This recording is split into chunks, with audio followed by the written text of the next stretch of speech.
왜 그런 날 있잖아요. 유난히 조용하고 공기마저 부드러운 날. 그날이 딱 그랬어요. 창문을 반쯤 열어두고 청소 다 마친 뒤 침대에 잠깐 앉았다가 그만 스르르 잠이 들었나 봐요. 햇빛이 따뜻해서였는지 아니면 그 집이 주는 안정감 때문이었는지 모르겠지만요. 눈을 떴을 때는 이미 해가 져 있었어요. 방 안엔 부드러운 스탠드 불빛이 하나 켜져 있었고 창밖으로는 차 소리도 거의 들리지 않았죠. 어휴, 왜 이렇게 졸리냐.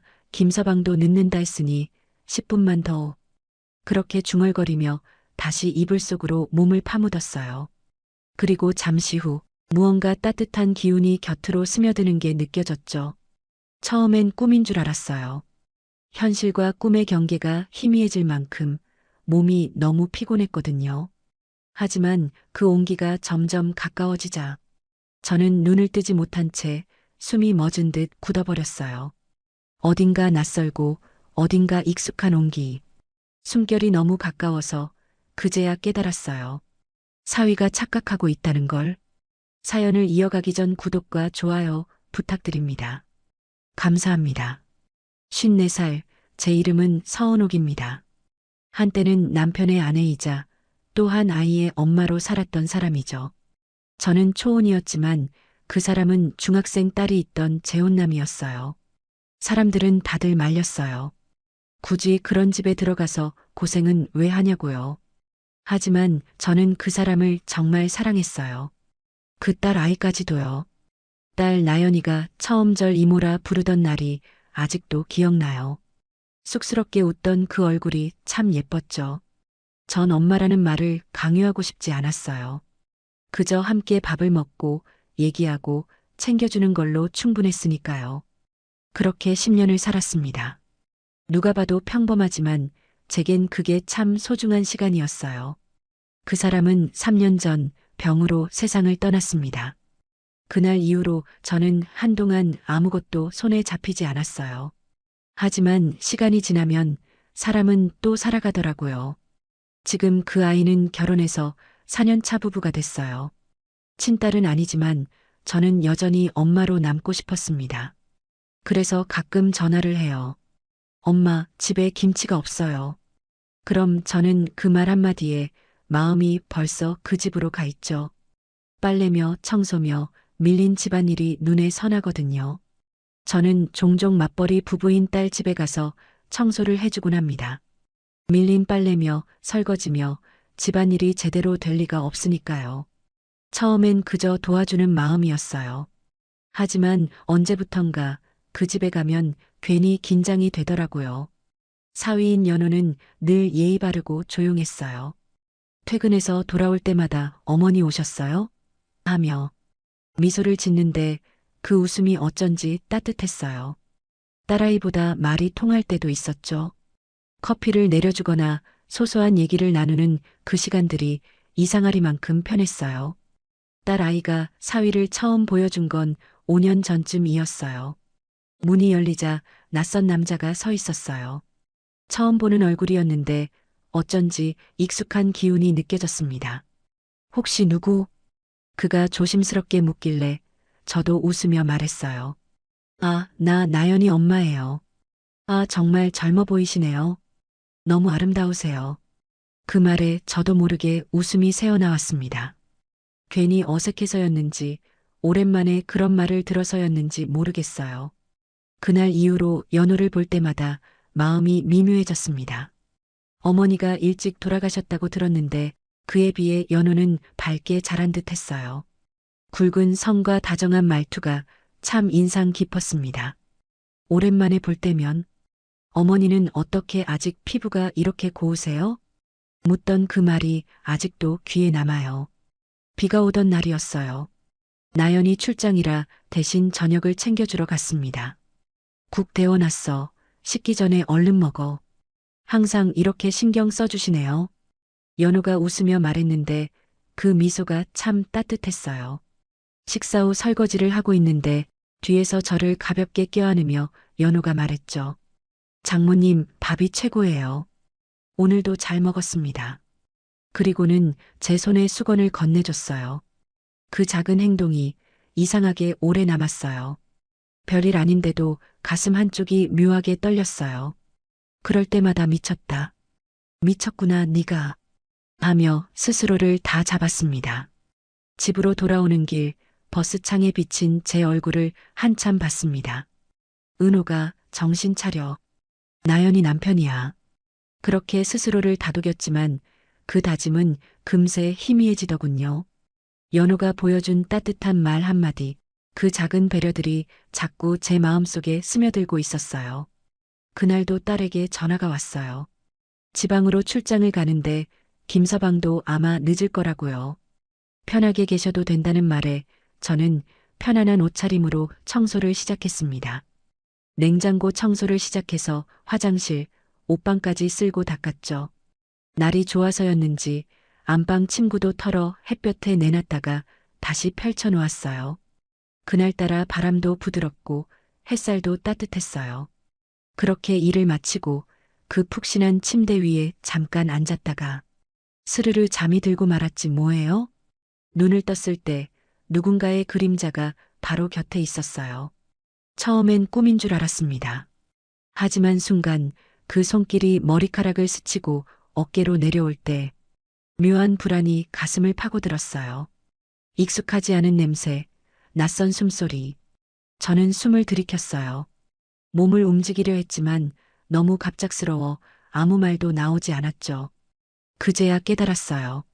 이건 분명한 오해였고 사위는 딸이 돌아왔다고 믿고 있는 듯 했습니다. 저는 그 착각의 중심에 있었어요. 그 온기가 점점 구체적인 형태를 띠며 내 어깨를 스치고 가슴 앞으로 미끄러지듯 닿았어요. 손끝이 닿았을 때 내 몸은 반사적으로 굳어버렸죠. 머릿속은 하얗게 비었고 숨만 덜컥거렸습니다. 어깨를 스치는 손끝, 엇갈린 이름, 그리고 짧은 숨 한 번. 그때였어요. 무언가 되돌릴 수 없는 순간이 오자 모든 게 꿈처럼 느리게 흘러갔어요. 그 순간 한 번 더 온몸이 얼어붙었어요. 말 한마디도 할 수 없었어요. 머리로는 아니야라고 외쳤지만 몸은 이미 그 경계에서 움직이지 못했죠. 손은 머뭇거림 없이 내게 머물렀고 나는 그 자리에 얼어붙어 버렸습니다. 마치 목구멍이 잠긴 것처럼 소리가 나오질 않았어요. 그 후로도 한참을요. 공기가 식자 저는 천천히 고개를 돌렸어요. 옆에 앉은 사위의 얼굴이 낯설게 보였어요. 믿기지 않는 현실 앞에서 입안이 바짝 말랐습니다. 저는 천천히 몸을 일으켰어요. 연호야. 연호의 표정엔 놀람과 혼란이 뒤섞여 있었어요. 시간이 멈춘 듯 연호와 저는 아무 말도 할 수 없었죠. 얼마나 지났을까요? 연호가 낮게 숨을 내쉬며 입을 열었어요. 장모님이 왜? 목소리가 떨렸습니다. 저도 고개를 숙인 채 말했어요. 나연이가 출장 간다길래 청소 좀 해주러 왔어. 잠깐 쉰다는 게 말끝이 흐려졌습니다. 그는 아무 대답도 하지 않았어요. 그저 고개를 숙인 채 가만히 앉아 있었습니다. 방 안에는 두 사람의 숨소리만 남았고 창밖에서는 빗방울이 천천히 떨어지고 있었죠. 잠시 후 우리는 식탁에 마주 앉았습니다. 아무 말도 할 수 없었어요. 식탁 위에는 물잔 두 개가 놓여 있었고 그 사이로 흘러나오는 침묵이 마치 모든 걸 설명해 주는 듯 했죠. 저는 복잡해하는 연호를 보며 단호하게 말했어요. 연호야, 이건 그냥 사고였어. 내 잘못이 아니야. 그 말을 하면서도 가슴이 떨렸습니다. 입 밖으로 내뱉은 한마디 한마디가 공기 속에서 무겁게 내려앉는 느낌이었죠. 연호는 고개를 숙인 채 아무 말도 하지 않았습니다. 손끝이 떨리고 있었어요. 그 모습을 보니 마음이 더 복잡해졌습니다. 그도 충격이었겠죠. 그런데 이상하게도 저는 그보다 더 큰 죄책감이 밀려왔습니다. 내가 왜 여기 있었을까? 왜 잠이 들었을까? 생각이 꼬리에 꼬리를 물었어요. 하지만 지금은 누구도 탓할 수 없었죠. 그저 이 순간을 어떻게든 덮어야 했습니다. 저는 조용히 숨을 내쉬며 고개를 숙였어요. 아무 일 없었던 걸로 하자, 연호야. 서로에게 상처만 남을 테니까. 그 말이 입 밖으로 나오는 순간 방 안의 공기가 조금씩 식어갔습니다. 창문 틈으로 바람이 스며들었고 그 바람에 커튼이 천천히 흔들렸습니다. 그렇게 집으로 돌아왔습니다. 불을 켜기도 전에 한숨이 먼저 새어나왔어요. 현관에 벗어둔 신발이 엉성하게 놓여 있었고 그 작은 어지러움이 지금 제 마음 같았죠. 씻지도 못한 채 소파에 앉았습니다. 손끝에 아직도 미묘한 온기가 남아 있었어요. 그게 죄책감인지 두려움인지 아니면 다른 감정인지 도무지 분간이 안 되더군요. 이건 실수야. 그저 착각에서 비롯된 일. 스스로를 다독이려 했지만 머릿속은 온통 연호 생각뿐이었습니다. 그 아이가 보였던 당황스러운 표정, 그 말 한마디 하지 못하던 침묵. 자꾸만 그 장면이 떠올라서 숨이 막혔어요. 괜히 거실을 한 바퀴 돌다가 손에 걸린 잔을 꺼내 물을 따랐습니다. 물잔 속에서 천천히 올라오는 기포를 보며 혼잣말처럼 중얼거렸죠. 이게 다 무슨 일이지 난 왜 이렇게 떨리는 거지. 창밖으로는 비가 내리고 있었어요. 유리창에 맺힌 물방울이 흘러내릴 때마다 가슴 한쪽이 함께 무너지는 것 같았습니다. 죄책감과 미묘한 감정이 뒤섞여 그날 밤 저는 끝내 잠들지 못했어요. 며칠 후 딸 나연에게서 전화가 왔어요. 엄마, 반찬을 뭘 그렇게 많이 가져다 놓으셨어요. 다 먹지도 못하는데. 밝게 웃는 목소리에 저도 따라 웃었지만 속으로는 갑자기 가슴이 철렁 내려앉았어요. 아휴, 그냥 냉장고에 있는 재료 버리기 아까워서 했지 뭐. 천천히 먹어. 연호 씨가 그러는데 엄마 국이 너무 맛있대요. 또 먹고 싶다고 난리라니까요. 그 말에 젓가락을 쥔 손이 살짝 떨렸어요. 얼굴이 순간 굳어버렸죠. 그래, 그랬구나. 짧게 대답하면서도 목소리를 최대한 자연스럽게 눌렀습니다. 하지만 가슴속에서는 이상하게 죄스러운 감정이 들끓었어요. 그냥 단순한 오해일 뿐인데도 그날의 공기와 그 눈빛이 자꾸 떠올랐습니다. 전화를 끊고 나서 싱크대 앞에 서 있었어요. 손에 쥔 행주가 물에 젖은 채로 떨어졌죠. 물이 바닥으로 번지듯 제 마음도 퍼져나가는 것 같았습니다. 괜찮아.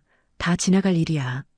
그렇게 스스로를 다독이면서도 그날의 목소리, 그 따뜻했던 눈빛이 왜 그렇게 생생하게 남아있는지 도무지 모르겠더군요. 그렇게 죄책감과 알 수 없는 무거운 마음을 안고 지낸 지 2주쯤 지났을 때였어요. 나연에게서 전화가 왔습니다. 엄마, 요즘 왜 우리 집에 안 와요? 무슨 일 있어요? 같이 저녁 먹어요. 그 한마디에 잠시 망설였지만 괜히 피하면 더 이상할 것 같았죠. 그래서 결국 그 집으로 향했습니다. 연호는 평소처럼 웃으며 저를 반겼습니다. 그 미소가 어쩐지 예전보다 더 편안하게 느껴졌어요. 나연의 권유로 치맥을 하기로 했습니다. 엄마, 오늘은 꼭 같이 마셔요. 연호도 우리 셋이. 그날 나연은 오랜만이라 그런지 한껏 들떴어요. 잔을 여러 번 비우더니 얼굴이 점점 붉어졌죠. 엄마 자고 가요. 오늘은 위험해 알았죠? 그 말을 남기고 방으로 들어가더니 금세 코 고는 소리가 들렸습니다. 식탁엔 저와 연호 단둘이 남았어요. 그 순간 공기가 달라졌습니다. TV에서 흘러나오는 소리만 멀리서 작게 들렸죠. 어색한 침묵을 견디지 못하고 제가 먼저 말을 꺼냈습니다. 우리도 이제 정리할까? 택시 불러서 가면 되니까 신경 쓰지 마. 그러자 연호가 고개를 저으며 단호하게 말했어요. 안 돼요, 장모님. 나연이도 주무시고 가라고 했잖아요. 술 드셨는데 위험해요. 오늘은 주무시고 가세요. 그 말이 왜 그렇게 낯설게 들렸는지 모르겠어요. 평소처럼 정중한 말인데 그 안에 묘한 울림이 느껴졌습니다. 저는 아무 말도 하지 못한 채 그저 고개를 끄덕였죠. 은옥이 식탁 위 잔을 정리하려던 순간 연호가 손목을 살짝 잡았습니다. 저 장모님 잠깐만요. 그의 눈빛이 잠시 흔들렸어요. 한 잔만 더 하실래요? 드릴 말씀이 있어서요. 그 말에 저는 잠시 망설였지만 잔을 다시 내려놓았습니다. 연호는 잠시 침묵하더니 낮은 목소리로 말했어요. 요즘 계속 생각이 많았어요. 그날 일도 그렇고 제 마음이 좀 복잡했습니다. 그의 말에 숨이 멎는 듯 했어요. 눈을 마주치지 못한 채 고개를 숙였습니다. 그 일은 잊자 연호야. 조용히 말을 꺼냈지만 제 목소리도 흔들리고 있었죠. 연호는 한참 동안 대답하지 않았습니다. 잔속의 맥주 거품이 천천히 가라앉았고 방 안에는 냉장고 돌아가는 소리만 들렸어요. 사실 그날이 평소보다 이상하게 훨씬 좋다 싶었거든요. 그러니 죄책감 가지실 필요 없으시다고요. 그날 밤 공기는 참 이상했어요. 멀리서 빗소리가 들리는 것도 같고 둘 사이엔 아무 말도 없었지만 무언가가 이미 한 걸음 더 다가와 버린 느낌이었죠. 그렇게 방에 들어가 잠을 청했지만 쉽게 잠이 오지 않았어요. 몸은 피곤한데 마음이 계속 깨어 있었죠. 새벽 무렵 목이 말라 거실로 나갔습니다. 불은 꺼져 있었고 스탠드 불빛만 희미하게 켜져 있었어요. 냉장고에서 물을 꺼내려던 순간 안쪽 복도에서 발소리가 들렸습니다. 연호가 나왔어요. 그는 놀란 듯 멈춰섰고 저도 얼어붙은 듯 서 있었습니다. 순간 공기가 어색하게 멈췄습니다. 아, 장모님, 잠이 안 오셨나 봐요. 그의 목소리가 낮게 떨렸어요. 응, 그냥 목이 말라서. 짧게 대답하고 고개를 돌렸습니다. 그 잠깐의 침묵이 길게 이어졌어요. 서로 아무 말도 하지 못한 채 그저 빛이 번지는 부엌 한가운데서 무겁고 낯선 공기만 흘렀죠. 그때였어요. 연호가 조심스럽게 입을 열었습니다. 장모님, 저 요즘 마음이 너무 복잡해요. 그의 목소리는 낮고 떨렸습니다. 아무리 잊으려 해도 그날 이후로 생각이 자꾸 머릿속을 맴돌아요. 그 말에 저는 몸이 굳었어요. 손에 들고 있던 컵이 미세하게 흔들렸습니다. 연호야, 그 얘긴 그만하자. 내 목소리는 생각보다 작고 떨려 있었어요. 그는 고개를 숙인 채 아무 말도 하지 않았습니다. 긴 침묵이 다시 흘렀죠. 부엌 창문 사이로 새벽 바람이 스며들며 커튼이 흔들렸습니다. 그 바람 속에 우리의 숨소리만 가늘게 섞여 있었어요. 며칠 뒤 비가 내리던 오후였어요. 현관 초인종이 울렸습니다. 문을 열자 연호가 서 있었어요. 손에는 우산이 젖어 있었고 얼굴엔 망설임이 묻어났습니다. 장모님, 갑자기 찾아와서 죄송합니다. 그가 그렇게 말하자 저는 잠시 얼어붙은 듯 서 있었어요. 무슨 일이야, 연호야? 무슨 일 있었어? 그냥 인사드리러 왔어요. 계속 마음이 불편해서요. 그 말을 듣는 순간 가슴이 복잡하게 얽혀왔어요. 그날 이후 서로 연락 한 번 하지 않았는데 이제 와서 무슨 말을 하려는 걸까 싶었죠. 거실로 들어온 연호는 조심스레 자리에 앉았습니다. 젖은 우산에서 물방울이 떨어지며 바닥을 적셨습니다. 그 작은 소리조차 유난히 크게 들렸어요. 그날 이후 계속 죄송했어요. 장모님도 많이 힘드셨을 거예요. 그의 말에 저는 고개를 끄덕였죠. 그래, 이제 그 일은 그냥 없던 일로 하자. 서로 상처만 남으니까. 내가 그렇게 말했을 때 연우는 한동안 가만히 앉아 있다가 거세게 저를 안으며 울먹거렸습니다. 저 장모님. 그의 목소리는 눈물 젖은 듯 떨렸어요. 저 그냥 밥 먹을 때처럼 예전처럼 지내고 싶어요. 이렇게 어색해지는 게 너무 힘들어요. 그는 고개를 숙인 채 말했습니다. 그날 이후로 제 마음이 너무 복잡해요. 그 느낌이 자꾸 떠오르고 한 번만 더 그러고 싶을 만큼 좋았다는 게 스스로도 혼란스러워요. 그건 제가 알아서 정리할게요. 그러니까 제발 저를 불편하게 대하지 말아주세요. 그 말을 듣는 순간 가슴이 먹먹해졌습니다. 그의 말 한마디 한마디가 공기 속에 무겁게 내려앉았어요. 저는 아무 대답도 하지 못한 채 그저 고개를 숙이고 두 손을 무릎 위에 올려놓았습니다. 방 안에는 빗소리와 두 사람의 숨소리만이 조용히 흘렀습니다. 연호를 겨우 타일러서 집으로 돌려보냈습니다. 문이 닫히는 소리가 나자 그제야 한숨이 터져 나왔어요. 손끝이 아직도 떨리고 있었죠. 은호가 정신 좀 차려. 스스로에게 그렇게 말했지만 마음이 쉽게 진정되질 않았습니다. 소파에 앉아 커튼 사이로 번지는 불빛을 바라봤어요. 방 안엔 아직 연호의 향기가 희미하게 남아 있었죠. 그게 더 혼란스러웠습니다. 분명히 선을 지켰어요. 그렇게 해야 한다는 걸 너무 잘 알고 있었으니까요. 그런데도 마음 한구석이 자꾸 흔들렸습니다. 그가 했던 말, 떨리던 목소리, 그리고 그 눈빛이 자꾸만 떠올라서 가슴이 저릿했어요. 티는 내지 않았지만 나도 흔들렸던 게 사실이었죠. 그게 더 부끄러웠습니다. 나 왜 이러는 걸까? 그렇게 중얼거리며 두 손으로 얼굴을 감쌌습니다. 창밖에선 빗소리가 다시 시작됐고 그 소리가 마치 제 마음 같았어요. 멈추지 못하고 흘러내리기만 하는 소리였죠. 그 후로도 저는 여전히 나연이를 보기가 미안했어요. 아무 일도 없었는데도 눈을 마주치면 마음이 자꾸 작아졌습니다. 딸이 환하게 웃으며 말할 때마다 그 웃음 뒤로 제 마음 어딘가가 쿡쿡 아파왔어요. 내가 잠깐이나마 품었던 잘못된 감정, 그리고 연우가 나를 향해 가졌던 금기된 마음. 그 모든 게 한순간의 착각이었다고 믿고 싶었지만 그렇게 쉽게 잊히질 않았습니다. 어쩌면 그건 외로움이었을지도 몰라요. 이 나이가 되면 누군가의 따뜻한 말 한마디, 눈빛 하나에도 마음이 쉽게 흔들리잖아요. 그저 사람이 그리웠던 건데 그 감정이 그렇게 뒤틀릴 줄은 몰랐습니다. 그래서 요즘은 자주 제 자신에게 말해요. 이제 그만 잊자, 은호가. 그건 사랑이 아니라 외로움이야. 그 말을 되뇌어도 마음 한쪽은 아직 조용히 시끄럽습니다. 나는 결국 큰 결심을 했습니다. 딸과 사위에게서 잠시 멀어지기로요.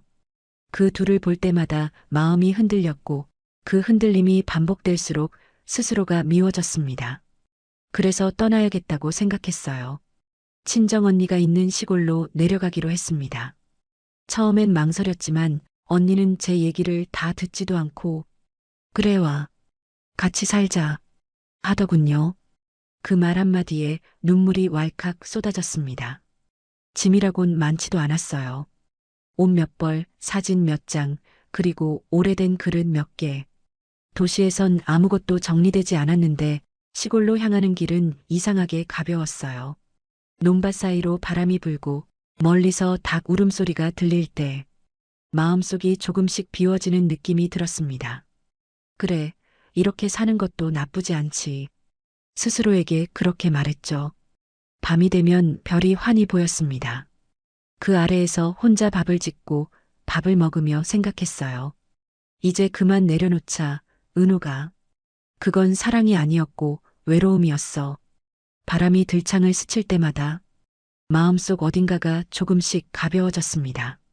그렇게 나는 다시 나를 살아가기로 했습니다. 하지만 때때로 머릿속을 스치는 그날의 기억들이 잊혀지질 않았어요. 바람이 불어오면 문득 그날의 공기 냄새가 떠오르고 햇살이 부드럽게 스치면 그때의 눈빛이 생각났습니다. 그립고 아파왔어요. 이젠 다 지나갔다고, 그저 외로움이 만들어낸 착각이었다고. 스스로를 수없이 다독였지만 마음은 그렇게 단순하지 않았습니다. 때로는 밭일을 하다 하늘을 올려다보며 이제 정말 괜찮아졌지? 하고 중얼거렸지만 대답 대신 바람만 살짝 불어왔죠. 그래도 살아야 했습니다. 그리움이 남아도 아픔이 남아도 오늘 하루를 밥 짓고 일하고 해가 지면 그대로 잠드는 게 제 몫이었죠. 그렇게 하루하루가 쌓여가며 조금은 단단해지고 조금은 둔해졌습니다. 하지만 아주 가끔 불빛이 따뜻한 밤이면 그 얼굴이 스치듯 떠올라요. 그리고 저는 조용히 눈을 감습니다. 그립다는 말 대신 그저 마음속으로 한숨처럼 그를 흘려보내며요. 오늘 영상이 좋으셨다면 구독과 좋아요, 알림 설정 꼭 부탁드립니다. 여러분의 작은 관심이 저에게는 정말 큰 힘이 됩니다. 오늘 이야기에 대한 여러분의 생각도 댓글로 들려주세요. 감사합니다.